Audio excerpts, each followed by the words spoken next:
పాపం ప్రభాకర్ విధి వక్రీకరించి మంచానికే పరిమితమైన యువకుడు.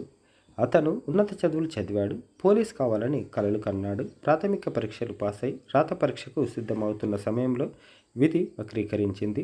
అనారోగ్య కారణాలతో తల్లి మరణించింది. దీని నుంచి కోలుకోకముందే అరుదైన కండరాల క్షీణత వ్యాధి చుట్టుముట్టింది. పీజీ వరకు ఆరోగ్యంగా ఉన్న అతను కొన్నేళ్లలోనే మంచానికి పరిమితమయ్యాడు. వృద్ధాప్యంతో తండ్రి ఇంటికే పరిమితమవడంతో వారి జీవనం కష్టంగా మారింది. ఇది ఫిర్యాదిగూడకు చెందిన కె ప్రభాకర్ దుస్థితి. మేడ్చల్ మల్కాజ్గిరి జిల్లా ఫిర్యాదిగూడ నగరపాలక సంస్థ పరిధిలోని మల్లికార్జున్ నగర్కు చెందిన బ్రహ్మచారికి 3 కుమార్తెలు, ఓ కుమారుడు. ఎంబీఏ వరకు చదివిన అతని కుమారుడు ప్రభాకర్ ఎస్ఐ కావాలని శిక్షణ తీసుకొని శ్రమించాడు. ప్రిలిమ్స్లో పాస్ అయి మెయిన్స్కు సిద్ధమవుతున్నాడు. అదే సమయంలో ఆరోగ్య సమస్యలు మొదలయ్యాయి. కళ్ళు తిరిగి పడిపోవడంతో నోరు తడబడడం, నరాలు లాగడం వంటి సమస్యలు కనిపించాయి. లక్షలు ఖర్చు పెట్టి పలు ప్రైవేట్ ఆసుపత్రుల చుట్టూ తిరిగిన ఫలితం లేకపోయింది. చివరకు నిమ్స్ వైద్యులు పరీక్షించి జన్యుపర పరీక్షలు చేసి సెరిబెల్లార్ అటాక్సియా అనే అరుదైన వ్యాధి ఉన్నట్లు నిర్ధారించారు.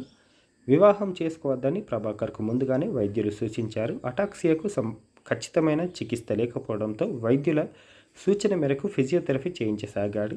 4 ఏళ్లలో నడవలేని స్థితికి చేరుకున్నాడు.